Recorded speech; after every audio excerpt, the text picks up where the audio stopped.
Week 11 was packed with important news from Russia. The news of Russian people and their lives, family news, economic news, of course. Um,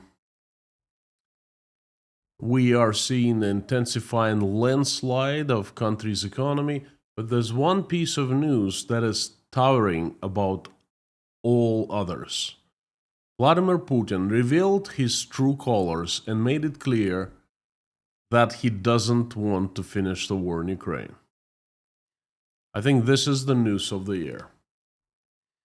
Howdy, howdy, friends. My name is Konstantin. Welcome to Inside Russia, where usual Russia is explained by the unusual Russian.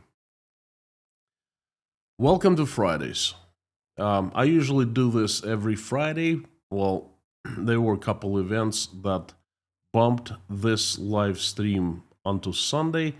And when I do it on Saturday or Sunday, I call it Crazy News Update of the Week. So I give you crazy news updates every week, every weekend, straight out of the mad circus that Russia has unfortunately become. But first things first, there's no such absurdity that could not be realized in Russia these days. Please remember that and don't forget. And the news, I call them crazy news from Russia. The news of Russia that matter and that you will not find in any mainstream media.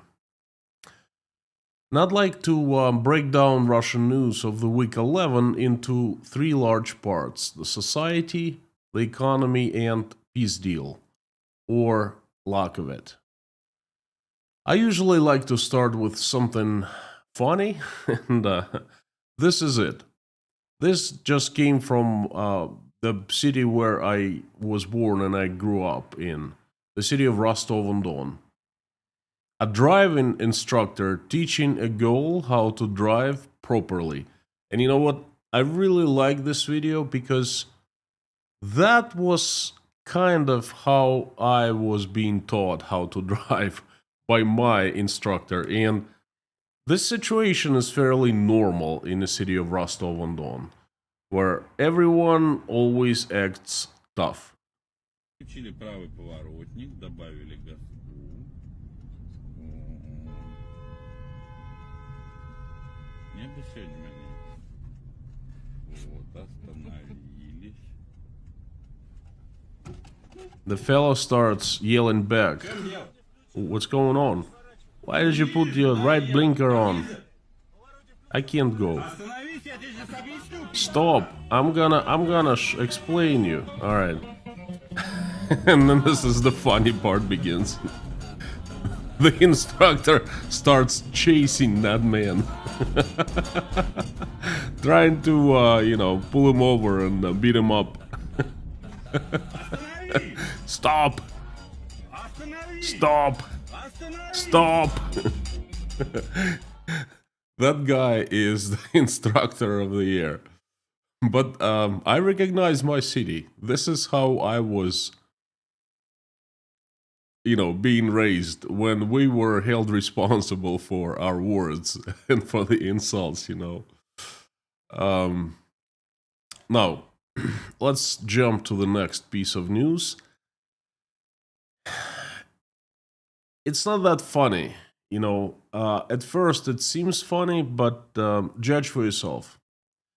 Former deputy of Rostov province parliament, Evgeny Fedyaev, proposed to consecrate the parliament government building to protect against corruption and to perform exorcism there. Yes, exorcism.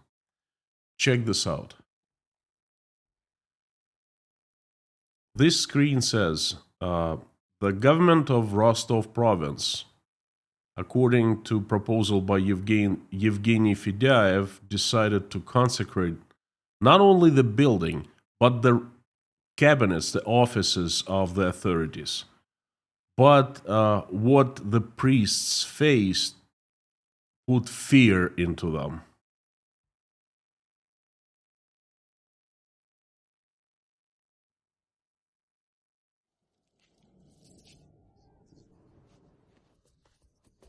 And this is the former mayor or city manager of Rostov-on-Don, Lagvinenko, the one who was fired not too long ago, just a few weeks ago. Yes, that's him. Ну нахер. Отец. Ну ты видел? Did you see that? Did you see that? Okay, so this is a pretty funny piece of film. Fedyaev made this and posted it on his Telegram channel. And he made a real proposal. Wasn't a fake, wasn't a joke, a real proposal to consecrate the building of Rostov province government and to perform exorcism in the offices of the authorities.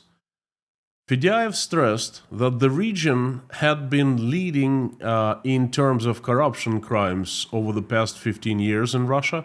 Specifically in 2024, last year, there were 363 criminal cases initiated in connection with the implementation of national projects such as the demography, the national housing, and they were initiated against the authorities. Fedyaev also noted that overall, the number of corruption cases increased by 23% last year. You know, every day I pray to God at the end of live streams and, you know, before I go to bed. And I pray to God to assemble the army of strongest angels with sharpest swords led by Saint Michael and send them to get rid of the demons who have hijacked Russia, who everyone knows by their names and by their faces. But looks like I'm the only one any longer. Looks like I'm not alone. Some might say, hey, that's a joke. The guy was clearly joking. But you know what they say in Russia? Every joke has a part of a joke. В каждой шутке есть доля шутки. And I agree with Fedyaev. Rostov Parliament building and many other buildings in Rostov and in other cities in Russia smell like sulfur. Let me share another news, and it's half and half American, half Russian. But it concerns Russia a great deal, and it's very emotional news for me. Voice of America and Radio Liberty. I don't know. Do these words ring a bell? Do they bring some kind of emotion inside of you? Because they do inside me. And I think every single person who was born and raised in the USSR, when she or he hears Voice of America, Radio of Liberty, that brings out very strong emotions, okay? Let me explain why. But before, well, the news came from the USA that Voice of America and Radio Liberty have lost their funding due to the decree of President Donald Trump. The president has ordered the suspension of funding of the flagship global media agency that operates these radio stations as well. The radio was operating for 83 years and has acquired legendary status.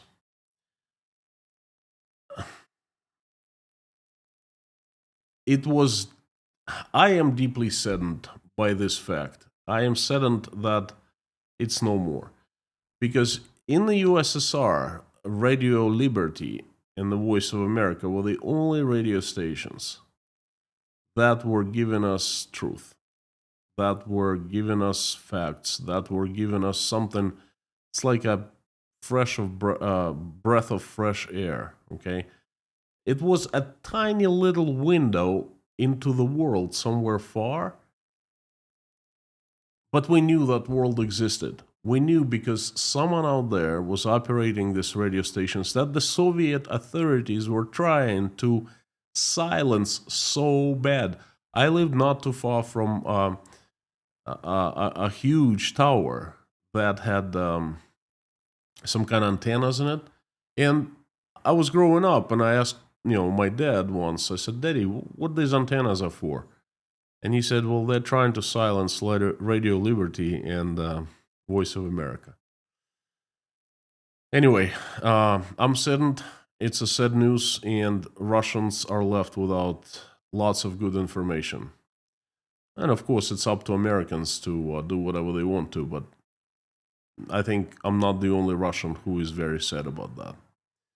Another news is Russia's new normal. A few people, including 2 women and a child, were injured in a drone attack on Russia's region. Well, a few Russia's regions last night. I have some film footage of the attacks, but they are so graphic that I'm not going to upload to show them here, because YouTube would ban me immediately. Instead, I'm going to post them on my Telegram channel.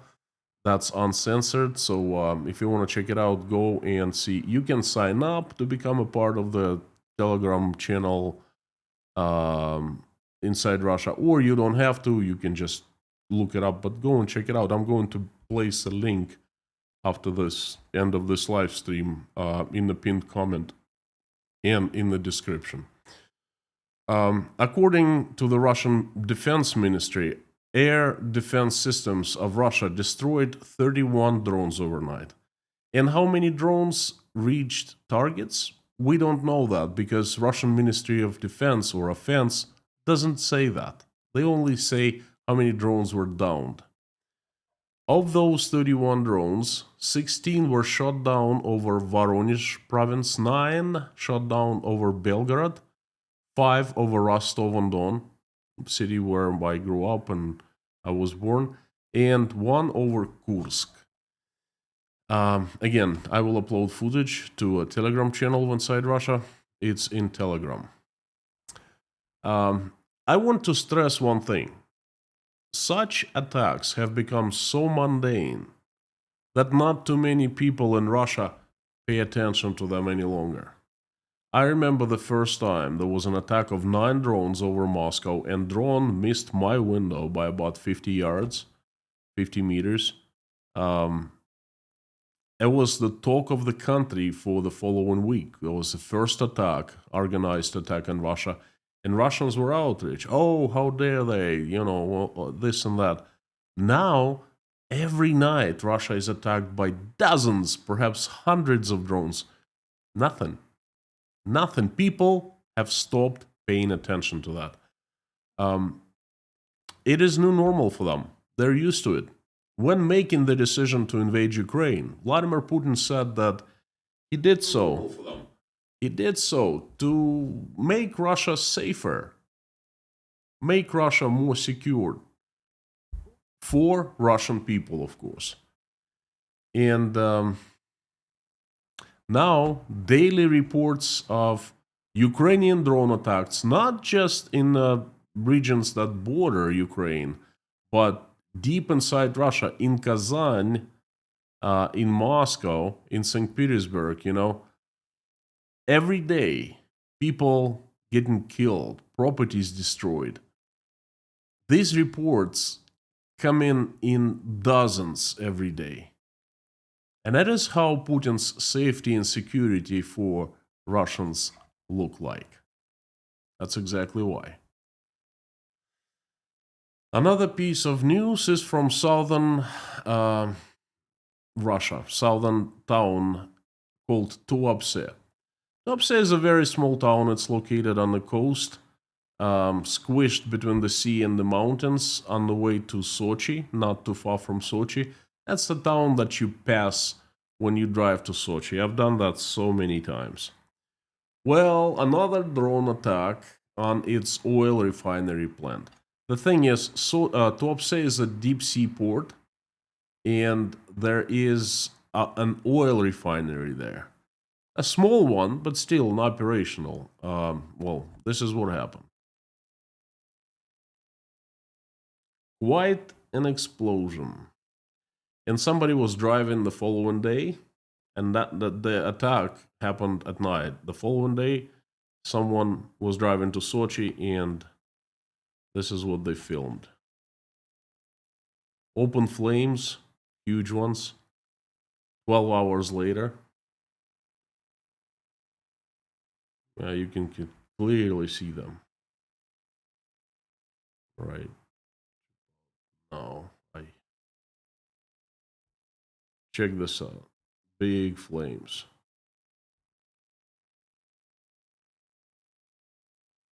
And it's right there in the middle of a city.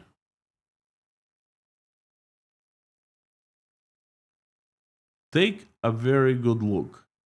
This is how Russia's new safety and security looks like.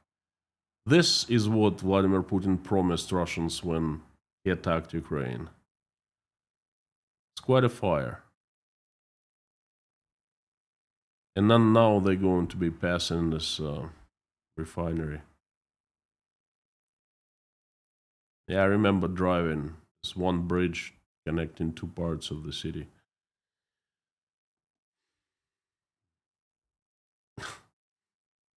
To me, it's really odd to look at these pictures and to understand that now I have access to all this information. And Russians who live inside Russia, they also have the access of to everything, and somehow they're just quiet. Another fire news.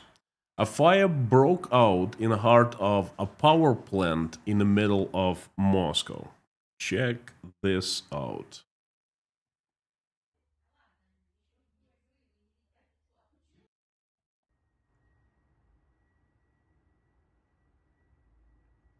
I know that power plant quite well. This belongs to a company called Mosenergo, Moscow Energy. It operates quite a few power plants. And you know what's funny? These power plants are among the best in Russia because they are in Moscow. They are keeping them in tip-top shape. Usually, they kept them in tip-top shape. They don't spare money for maintenance because literally it is in Moscow, in the city of Moscow. Okay, I am the guy who used to build those. My company built over 2 gigawatt of electric capacity over so many years. Okay, and let me tell you something. That fire shouldn't happen on the power plant. Should not happen. Absolutely not. Safety measures at power plants are draconian, and they are always upheld. They are always looking, they're always working by the procedures, and the management is extremely strict about following the procedures, safety standards, and so forth. Otherwise, there would be a fire or explosion with massive loss of human lives and equipment and facilities. Because when a power plant blows up, it blows up. You know, this right here, this incredible picture shows me. Sorry, this one. That Tets Mosenergo is on fire. It shows me that, tells me that the situation is dire. That there are two problems, either both of them or just one big problem. First is lack of personnel. Most likely, some of key personnel have been mobilized. Men have been taken and thrown to Ukraine to fight, or simply there's not enough workers there. The second is lack of maintenance. Those turbines that are spinning, most likely made by Siemens, and Siemens left Russia over 2 years ago, and it does not service its turbines, it does not provide spare parts, nothing. So most likely, what happened due to lack of maintenance, lack of spare part, lack of schedule of replacements, part replacements, and so forth. So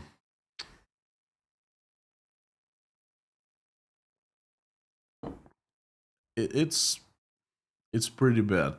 That's one of the phases of demise. It's not economic demise, but this is definitely the demise of infrastructure of Russia. And it's not winter any longer, it's spring. So the power plant wasn't working at peak capacity. And that happened. Well, another piece of news is about airplanes. Russian airplanes, well, Russia doesn't have own airplanes. Russian airlines lost almost 60 aircraft last year due to shortage of spare parts and repairs. Dmitry Yedrov, the head of the Federal Air Transportation Agency, said that 58 passenger jets had been decommissioned. During the international sanctions, companies, the airlines are forced to disassemble the aircraft and their aircraft and use salvaged parts for fixing other aircraft. In other words, they cannibalize plane after plane after plane. 2/3 of the cannibalized fleet, 40 aircraft, consisted of foreign aircraft, Airbus and Boeing. Airbus and Boeing provide for 90% of domestic flights in Russia. And even domestically manufactured 150 units of aircraft of SSJ-100 superjets, they depend on the components imported from the West, the engines, the avionics, the electronic equipment, and so forth. Now, let me tell you my personal opinion. It is bad. It's been 3 years and it is bad. Planes will be falling from the skies of Russia. It is very sad, it is tragic, but that's what's going to happen. It's only a matter of time, and the clock is ticking. The next piece of news is, well, somewhat also both funny and sad at the same time. The parliament has called for the introduction of a policy or a law that allows grandmothers to reside in student dormitories alongside their grandchildren in order to increase the birth rate. The Senator Tatiana Butskaya argued that the older generation can be a valuable resource for helping students. Young parents who want children, but the young families in dormitories are unable to allow grandmothers to access due to their rooms due to restricted access for students only. In Russian universities, in dorms, you can't just walk into a dorm, into one of the rooms to visit someone from the street. It's not allowed. Okay, the students only. And the senator wants that to fix this issue, to solve this issue. She says that it needs to be addressed, and she's working on it. When you start thinking of it, it seems funny at first and a little bit absurd. Russian parliament is working on a federal law allowing grandmothers to live in college dorms or to have access to their rooms of their children. Funny, right? We think about it, and it becomes both sad and tragic. Russian senators are concerned with babushkas not being able to live on campuses of Russian universities. They want to increase birth rate by allowing, the grandparents live close to their grandchildren.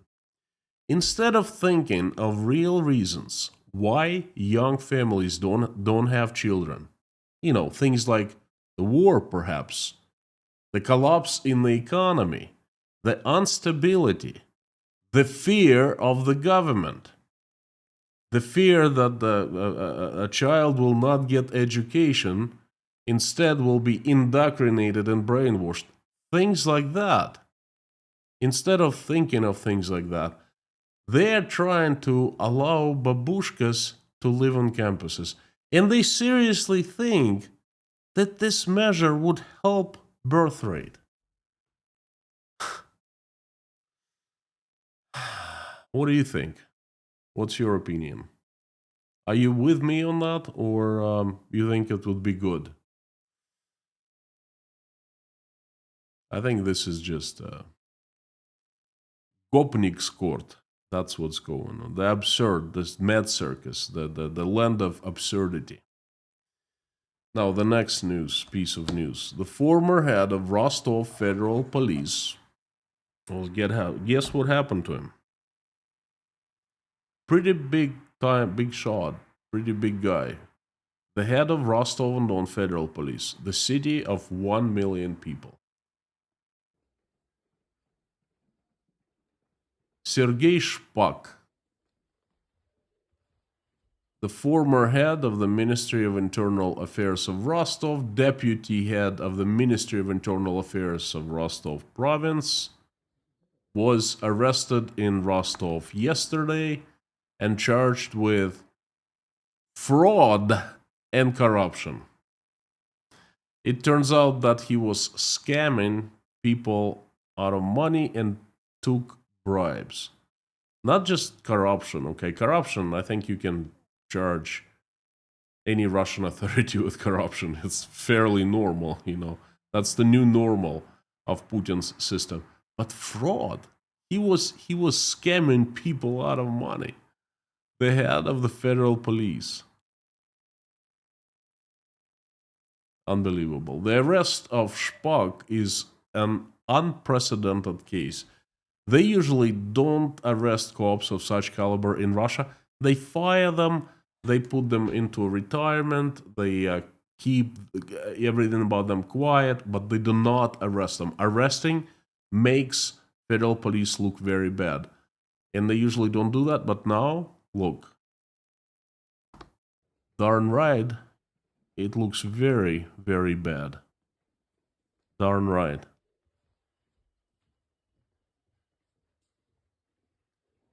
It shows us, it proves us once more that the spiders in the jar in Russia started devouring each other. It's gonna be quite a show. Before moving to the next piece of news, I would like to take this opportunity and thank you. Thank you for watching this. Thank you for watching my videos and live streams, for commenting, liking. Thank you for being an integral part of Inside Russia community.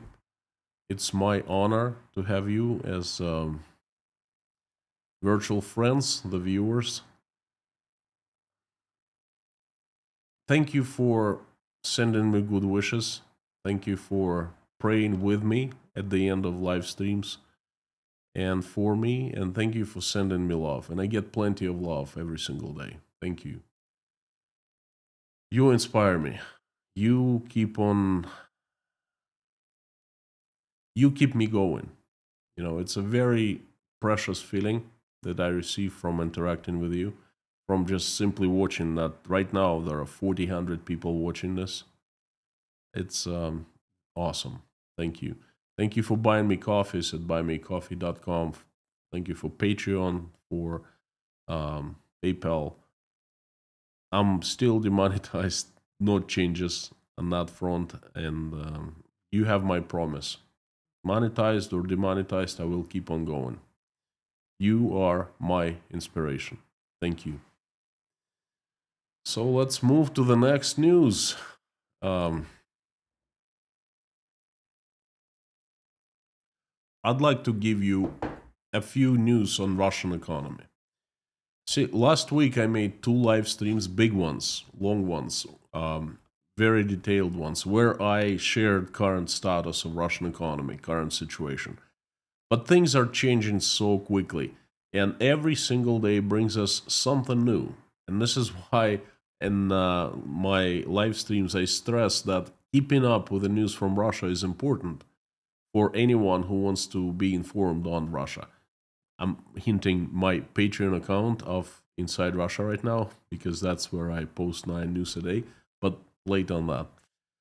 The news of the budget deficit for the 2 months of February, well, January and February, just came out.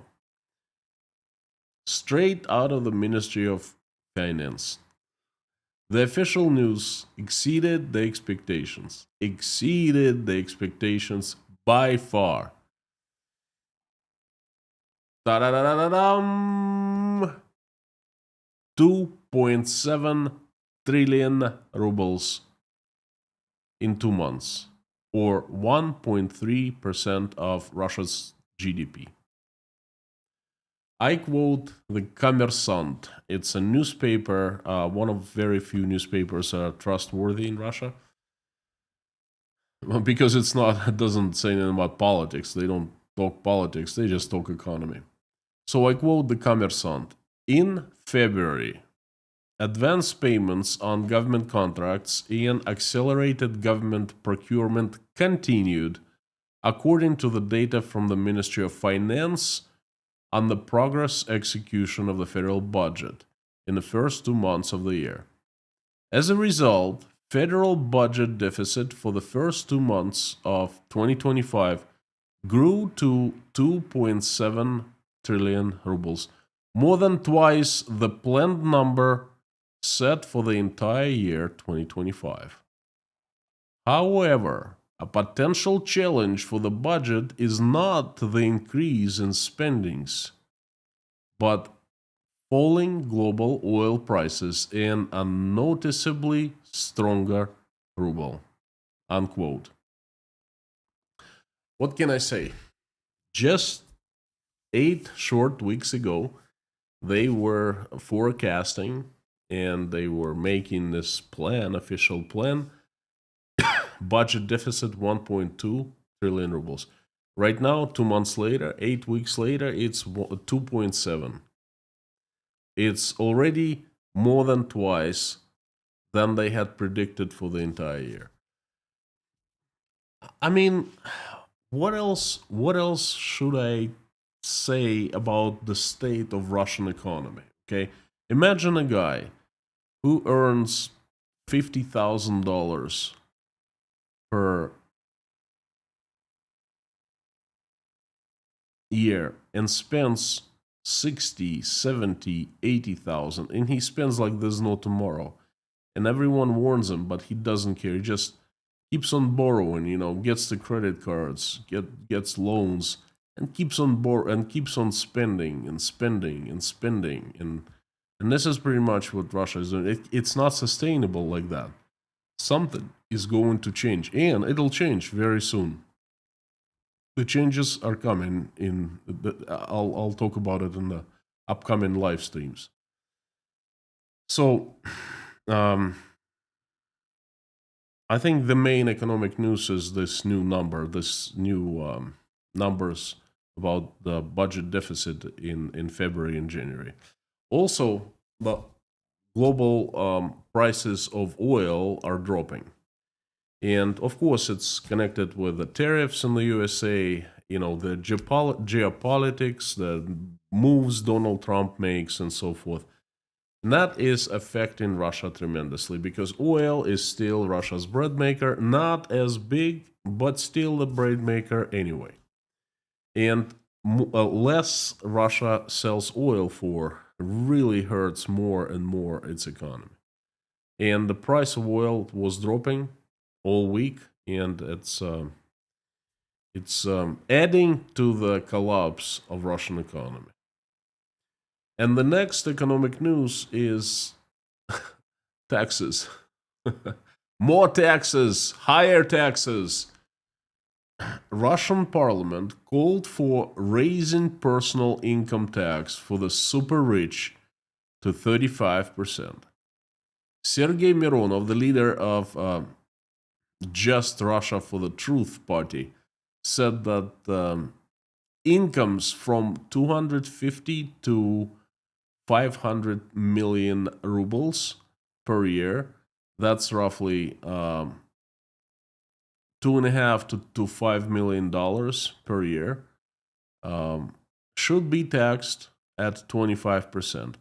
And incomes over $5 million, 500 million rubles or $5 million per year, should be taxed at 35%. In his opinion, the growth of inequality requires changes in the tax system. Well, I have 3 comments to this news. First observation, this something like this actually has been expected. I was waiting for that to happen. I've been forecasting for the last 3 years that one of the methods Russian state will use to fill the federal budget with money, because it's such a growing deficit, expenditures on the military-industrial complex are absolutely insane. So one of the methods, and a very effective one, by the way, will be raising taxes. Let me remind you, starting January 1st, 2025, just a few weeks ago, Russia's tax system was changed. Not completely, but the taxes were increased. They went up significantly. Second observation, raising personal income tax from flat 13% not too long ago. Yes, Russia did have a flat rate of 13%. To progressive 35% is plain stupid. It might give economy some money in the short run, but in the long run, that's going to backfire. The higher the taxes are, the more economy is suffocating. The more difficult it is for regular people. Hey, but then again, Russian government is not for prosperity of its people. Its goal is absolutely different. Prosperity, I don't think they have this word in their vocabulary, prosperity, okay? So, second observation, that was. And the third one, this is yet another way how Russians will be picking up the bill for their ignorance and inactivity, their silent approval of the criminal war. They're gonna get it back, and they are picking up the bill already, and the bill is gonna become heavier. By the way, there will be many more news like that. They literally come at dozens every single day. If you want to keep up with other breaking news from Russia, consider becoming patron of Inside Russia. Every single day, I carefully select and post 9 news that I find very important about Russia with my commentaries and analysis. I post it to patrons of Inside Russia. It'll keep you informed on everything you wanted to know about Russia, but you didn't know where to ask. You know now. I'm going to place a link in the pinned comment below after the end of this live stream, and there's a link in the description. So consider becoming patron and becoming an expert on Russia along with me. The next piece of news is a block of news is the military news. I usually don't talk of anything military. I'm very far from the military. I have no expertise, and to be honest with you, I don't have desire. I can't stand the war. I can't stand violence. I pray every day for the violence to be stopped. Okay, and then I simply don't want to talk of the war. It's too emotional for me, and I fall apart when I do that. But I would like to touch some military news today. The Russian military has finally driven the Ukrainians' armed forces out of Kursk province back into Ukraine. Well, some say, and the Ukrainians say that they left. They weren't driven, but they left, and I believe them. Okay. Russia's Ministry of Defense has been showing the pictures of Kursk territories left and right, almost as if they're bragging about that. Well, they probably are. And this is how Suja, the biggest town of the part of Kursk province that was under Ukrainian armed forces control for 7 months, this is how it looks like now.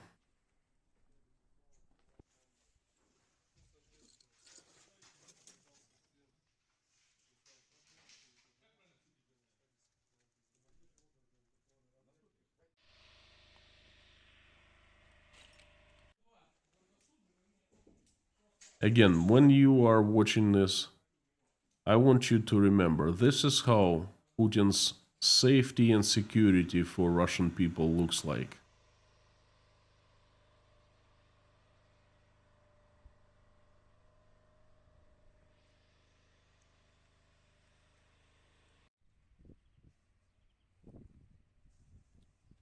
He said,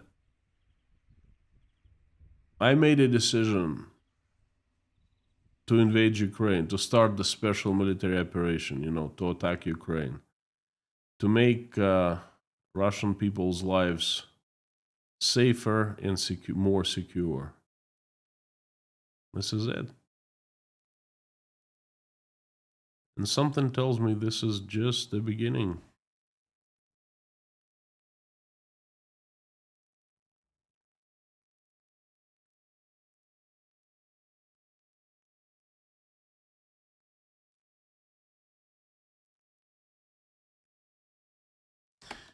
It looks like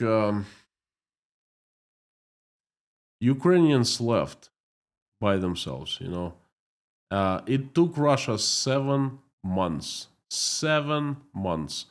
Gerasimov, the head of chief of staff of Russian armed forces, on the day that Ukrainians rolled into Kursk province, promised Putin that Russian army was already at the time victorious and driving Ukrainians back to Ukraine, and it would be over in 2 days. 7 months. 2 days turned into 7 months. And it looks like the Ukrainians were not forced, because Russians were trying to force them for 7 months, okay? But no, so they were not forced, albeit they left in a hurry, because some weapons were left behind. Not much, but some. And I want you to check this out. That's another video from Suja. Well, actually, it's not from Suja, it's from villages in towns nearby. Production America. It's American machine gun. Was placed here. We're going to use it. Why not? We gotta fix it up and use it. American machine gun.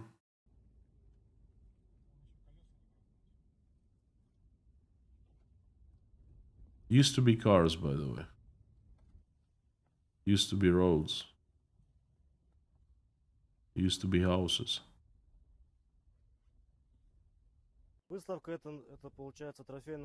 So this is the trophy weapons they got from the Ukrainian armed forces.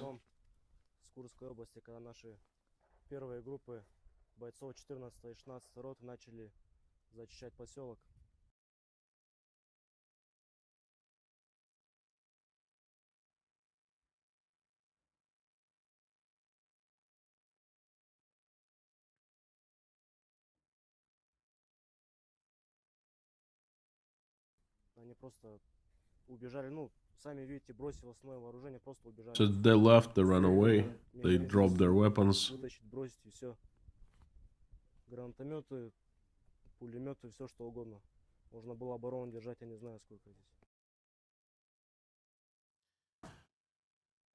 Um, 7 months. 7 months. You know what's funny?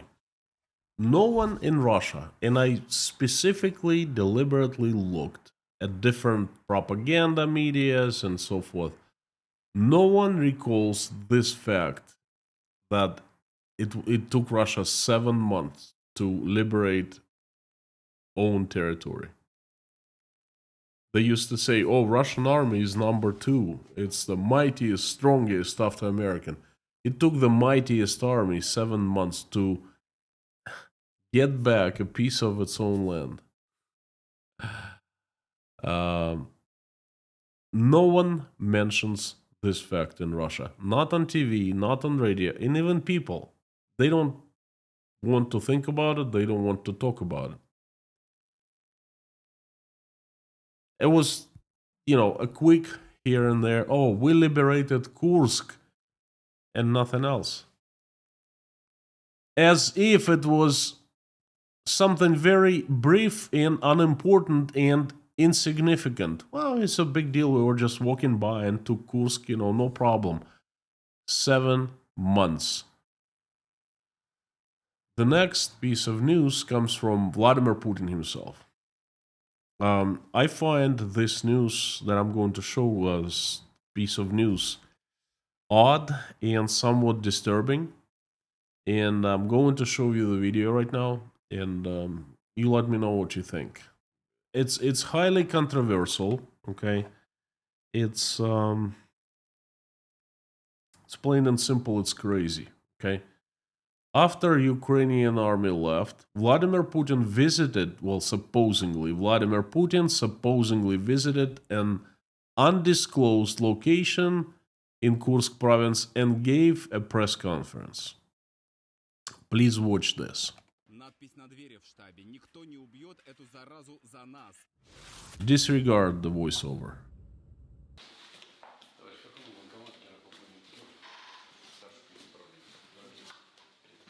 Икона, собор святых покровителей воинства российского. Now, did you notice anything odd about this? Let's take a look at the weather in Kursk on March 13th. Oops. Looks like I don't have it. Надпись на двери в штабе. Никто не убьет эту заразу за нас.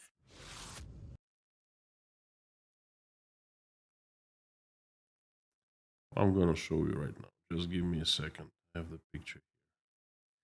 I googled it. You can go and Google the temperature in Kursk. It's right here.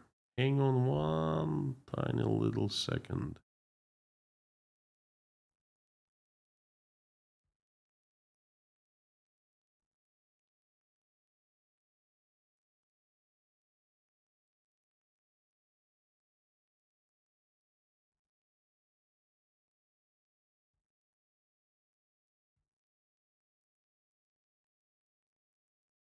This is important, okay? I'm sorry. Just there you go. On March 13th, 2025, the air temperature in Kursk, Russia was likely around 19 degrees Fahrenheit or -7 Celsius, with sunny conditions and a wind speed of 6 miles per hour. I want you to remember this. 19 degrees Fahrenheit or -7 Celsius. Okay. Let's watch it again. Надпись на двери в штабе. Никто не убьет эту заразу за нас. Ooh, let's go back. How come those trees right behind Vladimir Putin's head are green with green leaves? How come Gerasimov meets Putin and the weather is -7 Celsius, 19 Fahrenheit, and they're lightly dressed, and when they breathe out, there's no steam coming out of their mouths? How come?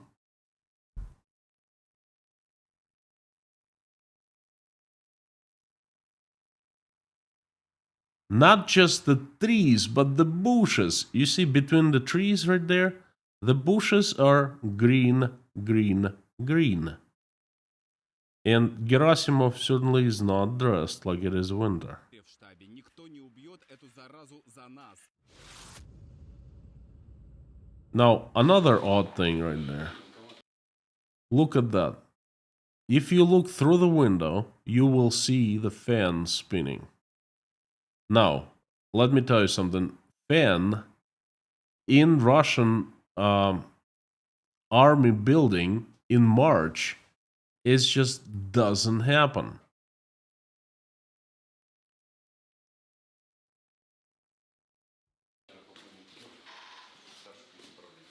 And look at Putin himself. Now, let me tell you a thing or two about climate in Kursk.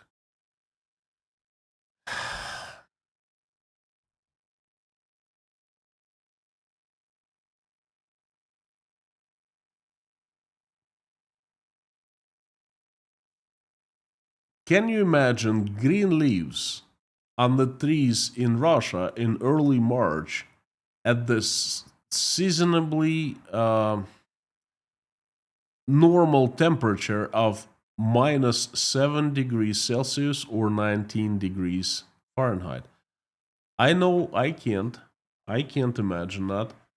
I lived 500 kilometers or 360 miles south from the city of Kursk, in the city of Rostov-on-Don. So Rostov-on-Don was one of the most southern cities in Russia, okay? Our climate was much warmer than Kursk. We always had leaves appearing, turning green, growing, small ones, sometimes in late April. Leaves the size of what you just saw on the picture in this video were usually in Rostov in mid-May, and in Kursk, because it's so much far to the north, it's right next to Voronezh, halfway between Rostov and Moscow. I know the place well, and I know the climate. So in Kursk, leaves like that usually appear in around late May and stayed until mid-September. Late May. And now mid-March. And it's minus 7 Celsius, 19 Fahrenheit. Do you see these people shivering from cold? Do you see them exhaling, what appears to be steam coming out of their mouth? What that happens in cold weather. Why? Why is that so? And what's up with the blowing fan in Russian winter inside the building? Whatever they do, they need to dress up there, not to cool down. Okay? I have one simple answer. This did not happen in Kursk province, in Kursk, somewhere in Kursk, in March 2025. It happened much earlier, in a location much different. There is another very simple proof of that. Vladimir Putin showed up in Kursk province and he met with the army people. The governor of Kursk province on that day was out there somewhere in the fields doing some kind of meetings with regular people. Imagine the Tsar, the king himself, coming to your house, basically, to your home. And what do? You jump in front of the king and start kissing his boots. That's what the governors do. Okay? They want to get as much attention of Putin as possible. That's their chance. That's what they live for. The more attention the more Putin sees them, the more power, the longer they become the governors. Okay, because he likes people he has personal close connection with. So what happens in Kursk? The governor snubs Putin. He doesn't even show up. He doesn't acknowledge. He doesn't call. He doesn't come. He doesn't meet. That is an insult to the Tsar. Why would that happen? Perhaps because it wasn't the Tsar. And it wasn't in Kursk. And it didn't happen in Kursk. And that's why the governor did not meet Putin there. Okay. And there's another odd thing. Have you noticed anything else that is odd? That's Putin's uniform. Check this out. The almighty dictator, commander-in-chief. Why in the world he's wearing a cheap uniform of a food store security guard that costs $17 at any specialized store in Russia? Just see this picture.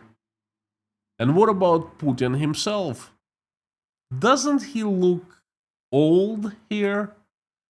Old? Anyone? Is this just me looking at this man and thinking, what the hell is going on?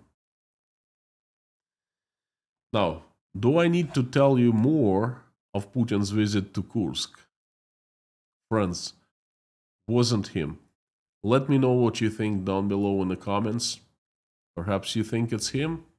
Prove it.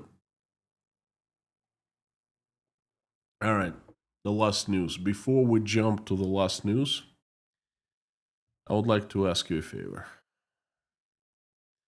Please, let me know what you think of this selection of crazy news this week. I need your feedback. It helps me a lot. Pick one. If you pick 3 new pieces of news, it's even better. But at least one, and let me know which one did you like the most. Thank you so much. I appreciate that.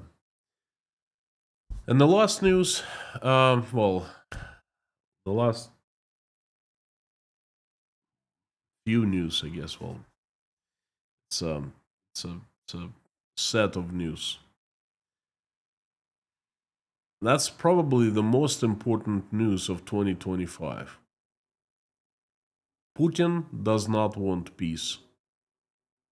He wants to continue. He wants to keep on fighting this war. And this is why. First of all, I would like to warn you that this is not a popular opinion. A lot of people think that he's going to sign some kind of a peace deal soon. And what is happening right now, he's just negotiating, trying to get an upper hand. I think that will not happen. I think the war will wage at least until 2027. And then what happens then, who knows? Let me explain why. I believe that Putin wants to continue. Well, first, let's refresh what happened in the last couple of months. I'll be very brief.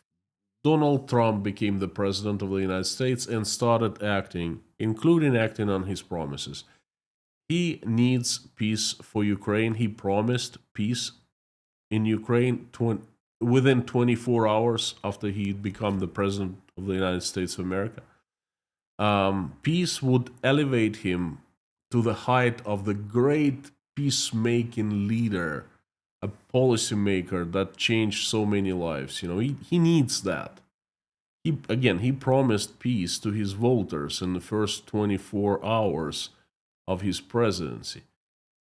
And he started acting. He reached out to Vladimir Putin first. Not Putin called him, but he called Putin. He talked to Vladimir Putin, and he decided, for some reason, that Vladimir Putin wanted peace. Perhaps Putin lied to him. Perhaps Donald Trump, decided on his own. I don't know that. But then Donald Trump turned his attention to Ukraine, basically forcing it to a ceasefire. We all remember that rare earth deal, and it's still kind of going on. It's still not signed. And then we all remember there was a conflict with Ukraine. But Donald Trump managed to push his agenda after all, at the end. Vladimir Zelensky apologized for his behavior, which I don't think he should have apologized. He He had nothing to apologize for, but still he apologized.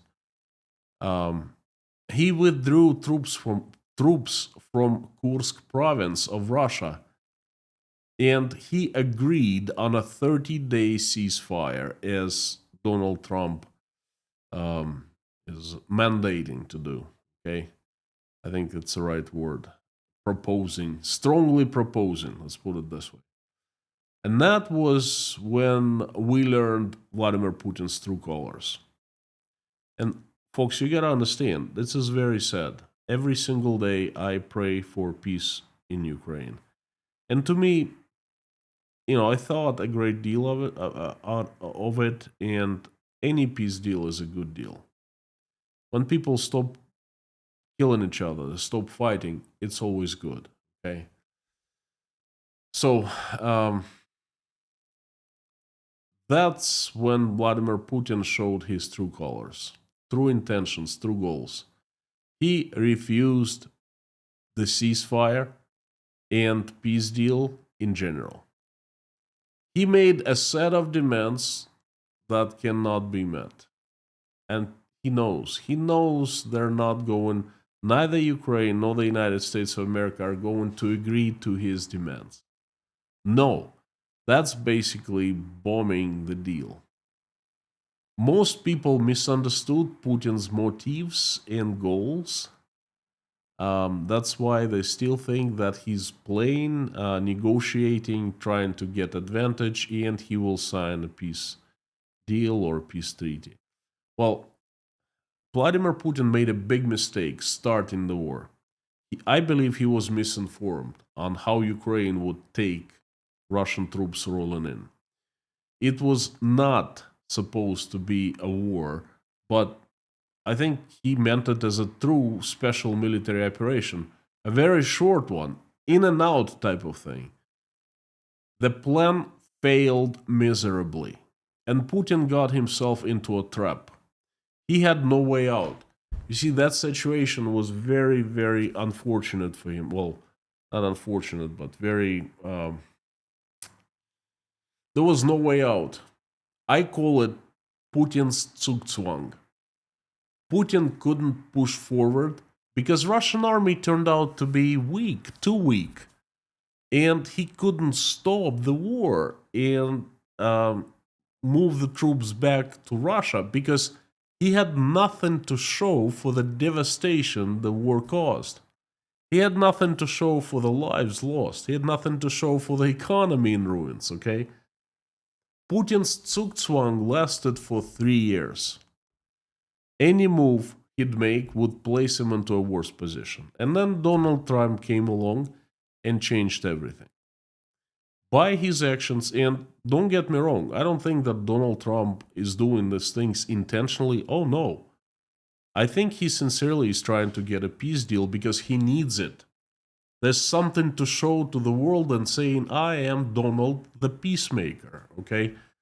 So I don't think that he's playing to Putin or he's playing, by Putin's rules or whatever. No, he is sincere. It's just by his actions, he handed Vladimir Putin a victory and the keys to more power. I was going to say more absolute power, but I guess that's not right. More power. And this is how. First, he came into the presidency with an upper hand. That upper hand was strong economy, lots of weapons, help that the USA was providing to Ukraine, and the strong military-industrial complex. Okay, the United States had no problem continuing the war, because it was happening someplace else. But Russia was in a very opposite position, exhausted economically, exhausted people-wise. There's not too many people to go and fight. Vladimir Putin's power was not slipping away from his hands, but they were cracks at the foundation, okay? And Donald Trump started calling and talking to Vladimir Putin. He started calling first. Instead of waiting until Putin would contact him, he started calling. I think he was just in a rush to get that peace deal, and I was absolutely sure that Vladimir Putin wants it as well. You see, if Putin wanted it, things would have worked out. Okay, that's where Donald Trump made a mistake. So he started calling him, he started praising him, and he started, offering Russia the negotiations.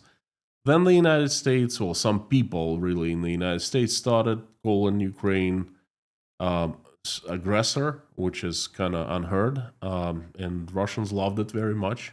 Okay. Then Zelensky was offered a rare earth deal that he first disagreed with, then he kind of agreed by changing a little bit.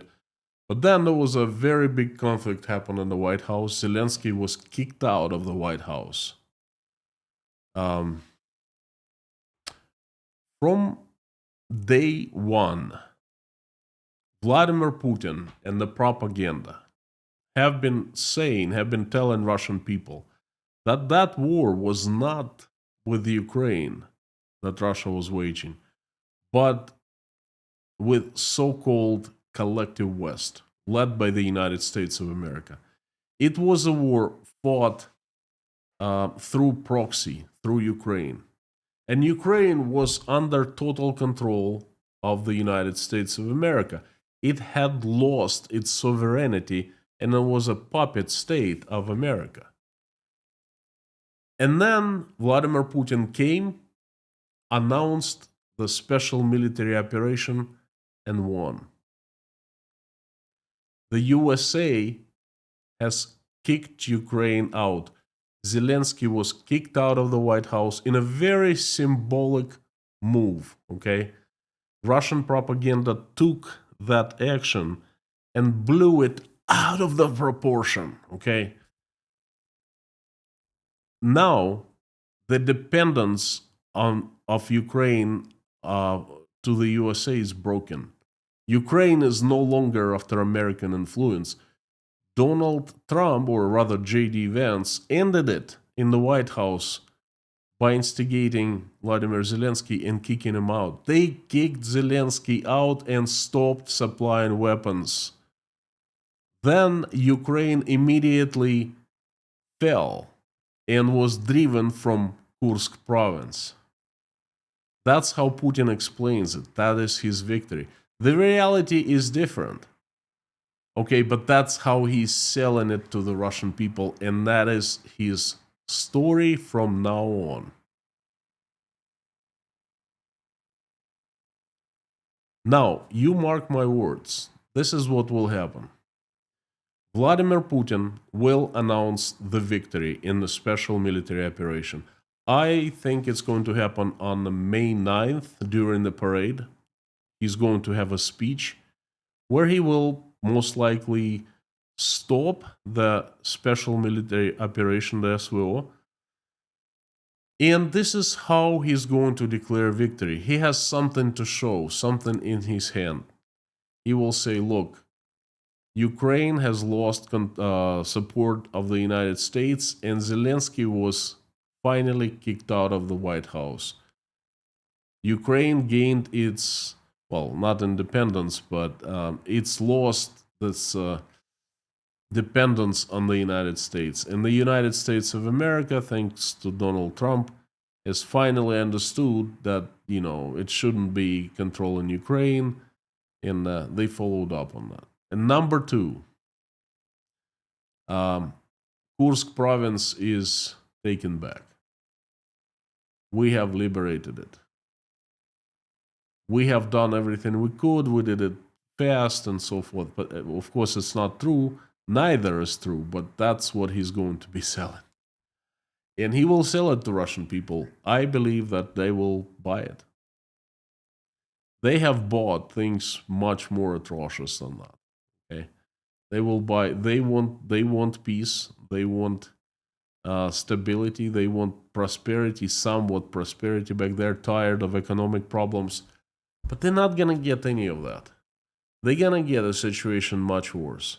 Because the step after, Vladimir Putin will announce something else in place of special military operation. He will announce that I'm now just, throwing things into the air, so to speak.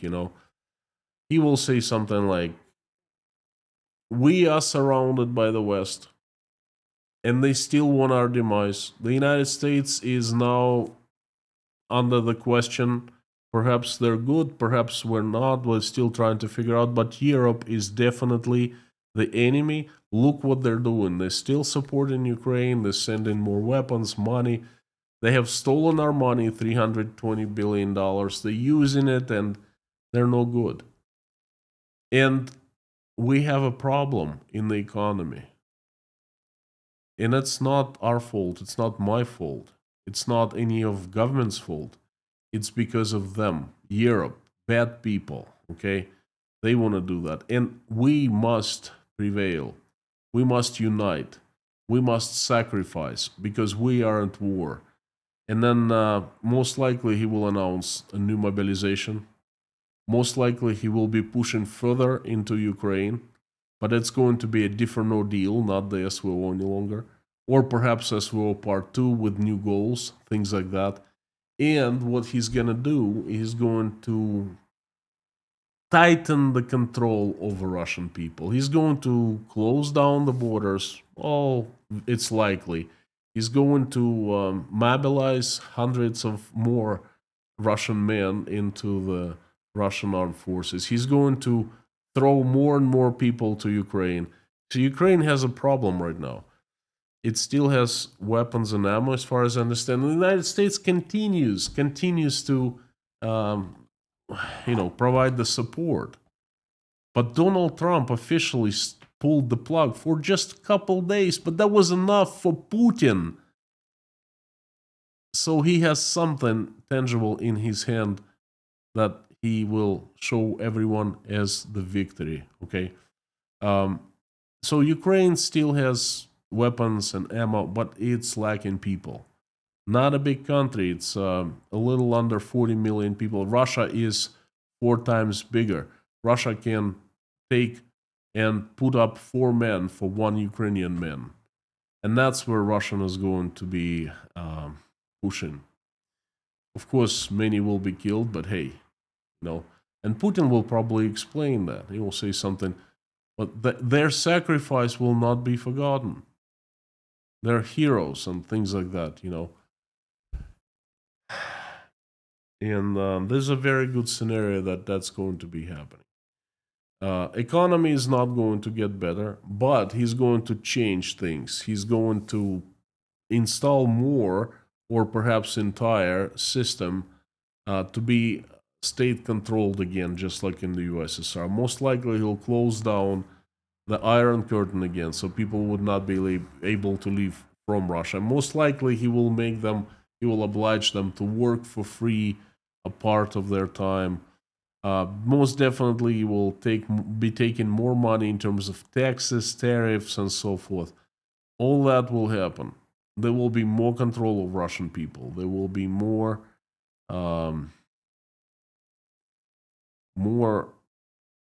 of vertical power. And you know why he wants to do that? Because he kind of has no choice. If he stops the war, he's going to be facing a huge number of challenges, tragedies, crises. I've been telling you for 3 years, okay, that Russia is falling apart, and Vladimir Putin is going to be facing all these problems. He would have to fix things. He would have to straighten things. He would have to deal with the economy, low oil prices, and how Russia can operate normally without oil, with low oil. It can't. It's going to be demising. It happened in the 90s. It happened in 2014, 15. You can't do that in Russia, okay? And Putin will be forced to do that. He will be forced to face the situation where so many companies have been nationalized and stolen basically for rightful owners. and the owners will come back, perhaps claiming their companies. Perhaps the Western companies that everyone relied so much on, they will not come back. And on top of this cake, yeah, the cherry on top is million Russian men armed to yin, experienced fighters with PTSD will be coming back home. And I'll be asking questions. And I'll be using their guns because they're not afraid of anything. Okay? And they have PTSD, probably have problems here. Traumas. And Putin will be facing them. He doesn't want to do that. He wants a country that's going to be in semi-war in a very, very tiny, slowly moving war, okay, where everything is controlled.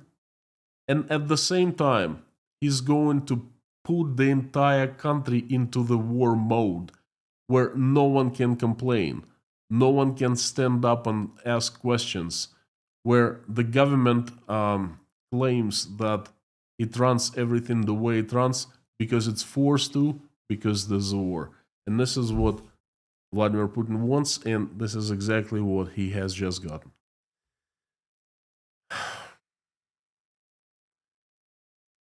More war because he cannot afford peace. The economy, everything, the society, it's falling apart. He can hold it together in the war country, but not in a peaceful country. Okay? I claim that this war is unfortunately for a very long time.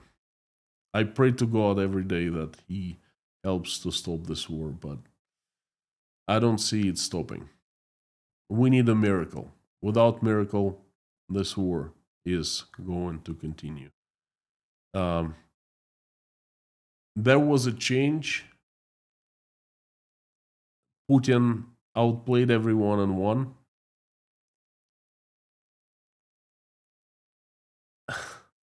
Can't believe this.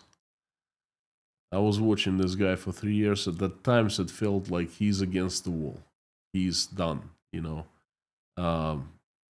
Late 2022, after Russian army failed miserably, ran away from the battlefields. July 2023, Prigozhin's mutiny. Vladimir Putin was not in the best shape, you know, and I felt like this is it. It's closing on him. But no, he's outplayed everyone. He won.